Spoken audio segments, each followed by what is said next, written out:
How to add a search bar in Wix. The first thing you want to do is to go to your editor. You can access this by clicking Edit Site from your dashboard.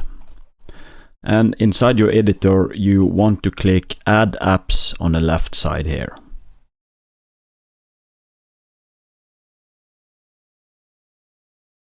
And inside the app market, you want to search for Wix Site Search. And here you want to install an app called Wix Site Search. Click it. And then you want to click Add to Site.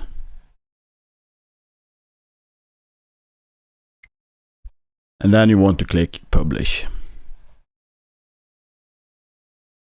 And this is how you add site search in Wix.